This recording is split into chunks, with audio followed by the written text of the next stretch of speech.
tiga membela bangsa, mulia nanggro mulia dum syuhada. Assalamualaikum teman-teman. Kali ini saya sedang ada di Sumedang ya, karena saya punya tujuan mau jalan-jalan mengunjungi makam Cut Nyadin. Nah, saya udah sampai nih di Sumedang di Gunung Puyuh. Nah, di sini ada petunjuknya ya, situs makam Cut Nyadin. Nah, kita dari sini nih masuknya.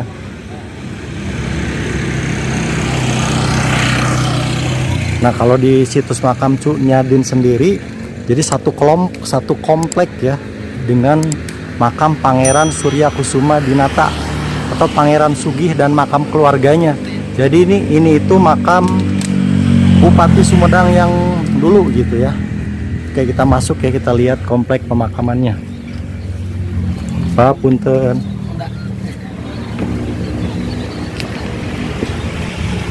Nah, komplek pemakaman seluas 2 hektar ini merupakan komplek pemakaman keluarga ya teman-teman. Jadi keluarga dari Bupati Sumedang yang pertama. Nah, jadi semua untuk keluarga-keluarganya itu dimakamkan di sini karena Bupati Sumedang yang pertama itu merupakan cucu dari Pangeran Kornel. Nah, udah kelihatan dari sini teman-teman. Jadi makamnya terpisah, berada di belakang komplek pemakaman Pangeran Sugih ya.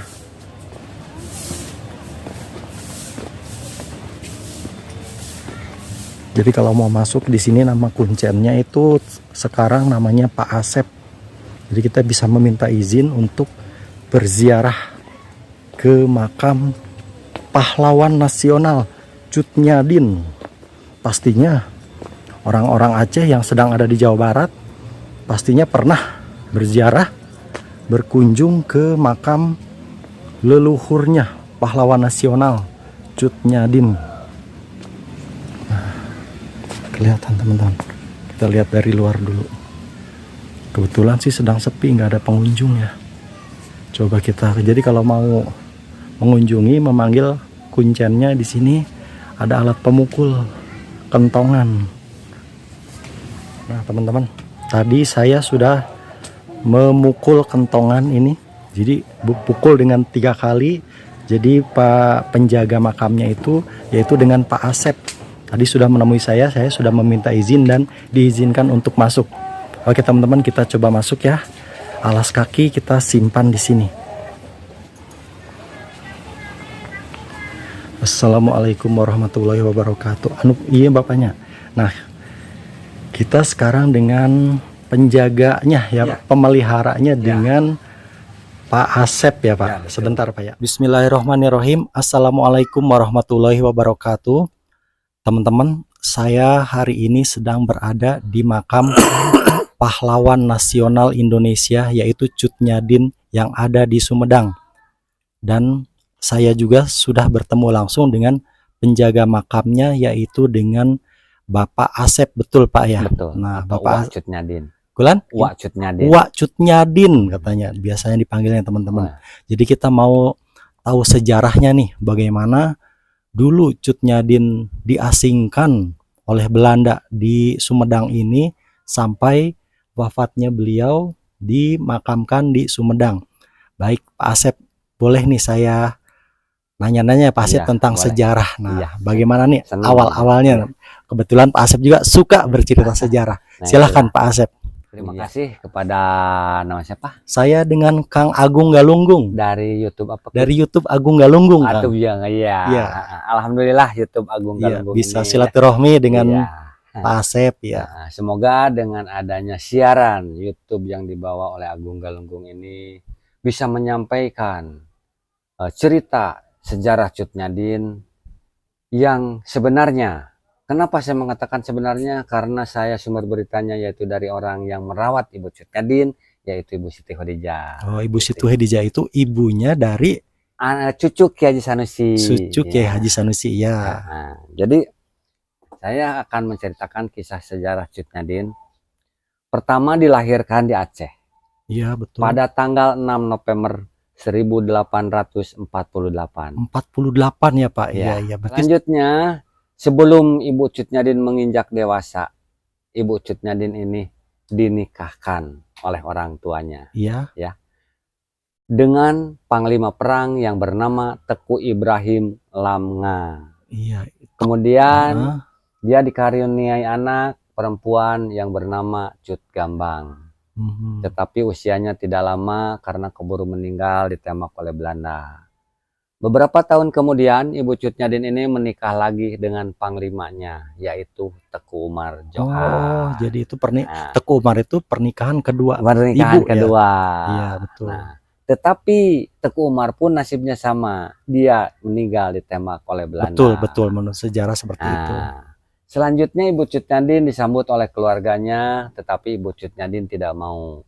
Dia lebih baik memilih tinggal di lingkungan Masjid Raya Baitur Rahman Di Aceh. di Aceh Iya. untuk sambil melanjutkan ibadahnya. Kalau di kita Masjid Agung lah gitu Iya, ya. betul, betul. Nah, tetapi masjid itu pun nasibnya sama, dihancurkan oleh Belanda. Iya. Disitulah Ibu Cut Nyadin tidak terima sehingga dia sesumbar, lebih baik saya buta daripada melihat seorang kafir di tanahnya. Oh, seperti itu. Nah, Iya. selanjutnya Ibu Cut Nyadin mulai turun berjuang selama 33 tahun. Dari hutan ke hutan, dari gunung ke gunung sampai dia mendapatkan sakit, yaitu buta. Bukan sakit-sakitan, Oh, tapi sakit. betul. Sakitnya yaitu buta. Buta ya Nah, namanya. Nah, selanjutnya dengan sakitnya ini ketahuan sama panglimanya, yaitu Teku Panglaut. Nah, panglimanya ini merasa kasihan kepada Ibu Cut Nyadin melihat seorang perempuan sudah tua dan tinggal di hutan belantara, takut ada apa-apa dengan binatang. Maka dia mengatakan atau menunjukkan kepada Belanda tempat persembunyian Ibu Cut Nyadin karena saking kasihan, sehingga dia rela dikatakan sebagai pengkhianat. Oh, begitu ya, Gitu. Pak. Iya, iya, iya. Nah, kemudian tepatnya tanggal 6 November 1905, Ibu Cut Nyadin dijemput oleh Belanda. Ya. Mm-mm. Karena ada perjanjian Teku Panglaut ini dengan Belanda, boleh Ibu Cut Nyadin ditangkap tetapi dengan satu syarat. Jangankan dibunuh, disakitin pun nggak boleh, termasuk disentuh pun nggak boleh. Iya, Maka iya. yang sebenarnya dijemput. Oh, Ibu Cut Nyadin itu dijemput oleh Belanda. Cuman sejarah mengambil singkat cerita, ditangkap lah gitu. Iya. Nah, kemudian dibawa ke markas Belanda di Aceh. Iya. Nah, kemudian tahun 1906 Ibu Cut Nyadin dibawa ke Jakarta. Setelah sampai di Jakarta, Ibu Cut Nyadin ini mau diasingkan lagi. Tetapi Ibu Cut Nyadin bicara, boleh saya diasingkan, tetapi ke Sumedang. Oh, begitu. Padahal nggak tahu Sumedang itu di mana. Iya. Jangankan saudara, kenalan pun nggak Iya. ada. Ada alasan Istilahnya, apa nih, Pak? dia asal ngomong. Oh, asal ngomong sebenarnya. Iya. Asal bicara. Iya, iya. Gitu. Nah, sesuai dengan perjanjian, maka Ibu Cut Nyadin dibawalah ke Sumedang. Iya. Setelah sampai di Sumedang, Ibu Cut Nyadin diserahkan kepada Bapak Bupati Sumedang yang bernama Eyang Surya Atmaja Iya. atau Eyang Mekah. Cuman waktu itu belum menjadi Eyang Mekah, Mhm. bukan Eyang Sugih. Kalau Eyang Sugih sudah tidak ada. Oh, itu berarti setelah Eyang Sugih kalau Nah, itu ya. setelah Eyang Sugih. Iya, iya. Jadi dengan Eyang Sugih tidak pernah ketemu Mm-mm. dengan Eyang Mekah, yaitu anaknya. Nah, tetapi itu waktu itu belum menjadi Eyang Mekah, masih bupati gitu ya. Karena menjadi Eyang Mekah menurut orang tua pada tahun 1920 dia ke Aceh, ke Mekah dan tidak kembali lagi. Iya. Gitu. Oh, gitu ya. Disebut Eyang Mekah itu setelah tahun 1920. Itu meninggalnya di Mekah. Pak, Ya, meninggalnya di Oh, Mekah. makanya gitu. disebut Eyang Mekah. Eyang Mekah. Iya. Nah, kemudian Bapak Bupati ini melihat komunikasi Ibu Cut Nyadin hanya bahasa Aceh dan bahasa Arab, Iya. maka dia memanggil tokoh ulama yang bisa bahasa Arab, yaitu Kiai Haji Sanusi. Oh, Kiai Haji Gitu. Sanusi itu tokoh Tokoh Sumedang. ulama. Tokoh ulama Pertama Sumedang. di Sumedang. Iya, iya. Pendiri Masjid Agung Sumedang. Oh, pendiri Penghulu pertama di Sumedang. Oh, iya, iya, iya, Gitu. Nah, Setelah ngobrol-ngobrol, Belanda dengan juru bicaranya ini kembali lagi ke Aceh. Begitu juga Kiai Sanusi setelah selesai pulang ke rumahnya dengan membawa Ibu Cut Nyadin dan pengawalnya itu ke rumahnya. Iya. Selanjutnya Ibu Cut Nyadin dengan pengawalnya tinggallah di rumah Kiai Sanusi. Ibu Cut Nyadin dirawat khusus oleh cucunya Kiai Sanusi yang pertama, yaitu Ibu Siti Khadijah. Tidur bareng, mandinya pun dimandiin sama Ibu Siti Khadijah itu cucu dari Kiai Sanusi. Kiai Haji Sanusi. Ya, ya. Kenapa tidur bareng, mandinya dimandiin? Karena Ibu Cut Nyadin sudah tua dan tidak bisa melihat. Ya, ya. Nah, setelah itu entah esok atau malamnya Ibu Cut Nyadin ini cerita tentang suaminya Teku Marjohan yang di Aceh. Walaupun sudah meninggal, tetapi masih dicari oleh Belanda. Nah, ketakutan keluarga Kiai Haji Sanusi, Ibu Cut Nyadin ada yang mencari, maka namanya pun dipanggil gelar. Iya. Karena dia seorang pemimpin. Iya. Dengan panggilan gelar Ibu Ratu. Ibu Ratu dipanggilnya tuh oleh Pak Kiai Haji Sanusi. Nah, kenapa memanggilnya Ibu Ratu?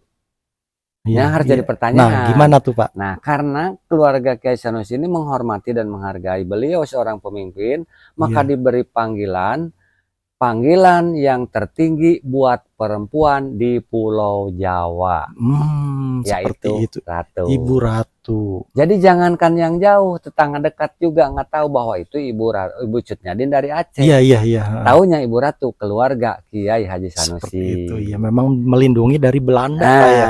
Iya, gitu. Nah, kemudian Ibu Cut Nyadin di Sumedangnya ini ada kegiatan walaupun matanya sudah tidak bisa melihat, yaitu mengajar ngaji kepada masyarakat di Sumedang. Iya. Nah, setelah itu pada tahun 1907 Kiai Haji Sanusi meninggal. Iya. Tidak lama kemudian pada tepatnya tanggal 6 November 1908 Ibu Cut Nyadin juga meninggal. Oh, nggak lama setelah Pak Kiai Haji Sanusi. Ya. Iya. Nah, waktu Ibu Cut Nyadin meninggal, keluarga Kiai Haji Sanusi ini berunding atau bertanya, mau dimakamkan di mana ini Ibu Cut Nyadin? Karena kalau ke Aceh jelas tidak mungkin. Iya. Sebab tidak tahu alamat dan terlalu jauh. Betul, betul. Nah, maka Haji Husna, anaknya Kiai Haji Sanusi ini menjawab, kita nggak perlu bingung dan repot. Karena Ibu Cut Nyadin sudah dianggap sebagai keluarga Kiai Haji Sanusi, maka makamkanlah di samping makamnya Kiai Haji Sanusi. Oh, seperti itu. Seperti ya, Pak. itu. Sampai sekarang, Pak ya. Jadi Ibu Cut Nyadin di Sumedang ini tidak pernah meninggalkan barang sekecil apapun. Iya. Ya. Nah, kemudian setelah Ibu Cut Nyadin meninggal,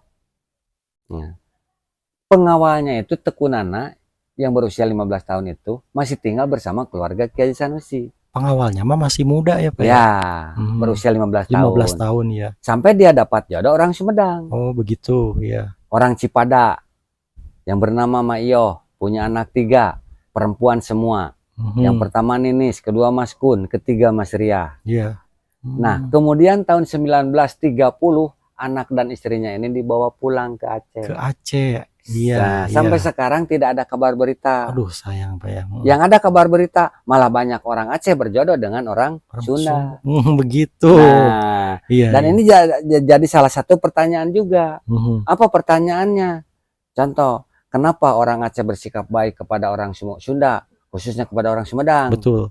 Nah, pasti orang tidak bisa menjawab. Dijamin saya tidak menjawab. Contoh misalkan bisa menjawab enggak? Kenapa orang Aceh bersikap baik kepada orang Sunda, khususnya orang Sumedang? Ya mungkin karena memang Ibu Ratu Cut Nyadin itu karena sudah diperlakukan baik di Sumedang. Iya, kenapa? Oh, nah apa ya? Nah, coba gimana Pak? Inilah saksi hidup yang kembali lagi ke Aceh menceritakan bahwa Ibu Cut Nyadin di Sumedang diterima dan dirawat dengan baik. Dengan baik. Bukan dibui atau ditahan. Iya, betul, betul. Karena saya mendengar ada orang yang bercerita berani mengatakan bahwa Ibu Cut Nyadin di Sumedang ditahan atau dibui. Oh, ada ceritanya seperti itu ya? Ada juga, nah padahal makanya enggak ya kenyataannya. Makanya di sini saya meluruskan cerita sejarah ini. Betul, betul. Jangan sampai simpang siur. Nah, disinilah saya meluruskan. Jadi dari dulu sampai sekarang yang jaga tidak boleh dari orang lain, termasuk instansi manapun. Iya. Satu, karena ini tanah pribadi. Kedua, ini makam ini kalau dipegang oleh orang lain mungkin ceritanya lain. Betul, betul. Ya. Nah, Dan ini makam Ibu Cut Nyadin baru diketahui setelah 50 tahun.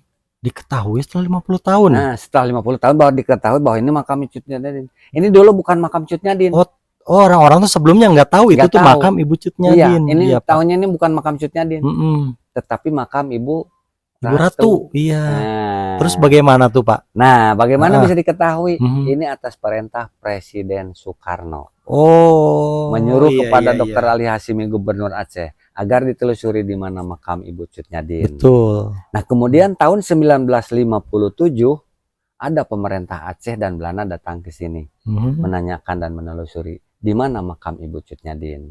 Iya. Kebetulan pada waktu itu Ibu Siti Khadijah yang merawatnya masih ada. Iya. Maka ditunjukkanlah bahwa ini makam Ibu Cut Nyadin sesuai dengan cerita. Iya. Nah, Nanya. dan ada sedikit satu lagi, saya mohon maaf khusus untuk nanti yang membuka atau membaca YouTube Agung Galunggung ini. Iya. Nah, jadi jawaban saya sudah keluarkan. Misalkan salah satu contoh di Sumedang tidak pernah ada peninggalan Ibu Cut Nyadin. Apapun bentuknya. Apapun bentuknya. Seandainya ada yang mengatasnamakan peninggalan Cut Nyadin di Sumedang, itu bohong. Kalau di Sumedang sendiri ada museumnya enggak sih, Pak? Museum Cut Nyadin kayak gitu? Gak ada. Nggak ada. Nggak Iya. ada. Karena memang nggak ada barang-barang peninggalan Nggak apapun ada. ya, Pak. Ya itulah salah satu rumah tinggal Cut Nyadin dibikin situs. Kenapa dibikin situs? Padahal bukan. Bohong. Itu bukan. Ibu Cut Nyadin tinggal di rumah Kiai Sanusi. Iya. Itu rumah siapa? Saya tanya, itu ditulisnya di rumah Hajah Soleha. Waktu itu saya pernah nggak tahu berapa tahun ke belakang, Soleha tuh masih ada. Lahir tahun berapa Soleha? Dibangun tahun berapa itu rumah? Iya. Ibu Cut Nyadin meninggal 1908. 1908 meninggalnya aja, Pak ya. Kemudian kita logika, apa segampang orang? Apa segampang itu orang punya rumah selama 2 tahun dalam keadaan posisi demikian? Iya, betul, betul. Ya, itu saya mohon maaf kepada seluruh yang membaca ini, karena saya di sini tugas untuk menjaga sejarah ini. Jangan sampai sejarahnya simpang siur. Iya, baik. Salah satu meluruskan dan meneruskan. Betul. Seperti sejarah tadi yang diceritakan itu adalah meneruskan. Apa contohnya meneruskan? Karena di sejarah dulu yang tertulis Ibu Cut Nyadin diasingkan ke Sumedang, Jawa Barat. Selesai. Jadi dulu tuh pakai ada penterjemahnya berarti, Pak ya? Kan betul, tadi penerjemahnya itu Ibu Siti Khadijah. Ibu Siti Khadijah. Diawasi oleh Kiai Sanusi. Iya, karena Ibu Cut Nyadin sendiri cuma bisa bahasa Aceh dan bahasa Arab. Betul. Diterjemahkan oleh Ibu Siti Khadijah. Ya. Terima kasih, itu penjelasan dari Pak Asep atau tadi disebut sebagai Wak Cut Nyadin. Wak Cut Nyadin. Iya, jadi sudah menjelaskan asal muasal bagaimana pertama kali Cut Nyadin datang ke Sumedang sampai beliau meninggal dan dimakamkan di tanah Sumedang Ya, ini. tanah keluarga. Tanah keluarga, ya. Kalau di sini berarti suka sering ada Pak orang Aceh yang ziarah ke sini. Yang jarak ke sini orang Aceh tiap hari ada. Tiap hari ada. Nah, iya. paling salah aja selang 1 atau 2 hari nggak ada. Iya, iya, iya. Dan jarak ke sini tidak banyak, tetapi yang jarak tiap hari ada. Betul, betul. Nah, itu. Iya, terima kasih atas penjelasannya Pak. Mudah-mudahan bisa dipahami sejarah yang sebenarnya mengenai Ibu Cut Nyadin, karena cerita ini sendiri juga diceritakan turun-temurun dari pengasuhnya Ibu Cut Nyadin waktu Ibu Siti Khadijah dan Pak Kiai Haji Sanusi, seperti itu. Jadi mudah-mudahan sejarahnya jadi tidak simpang siur ya teman-teman.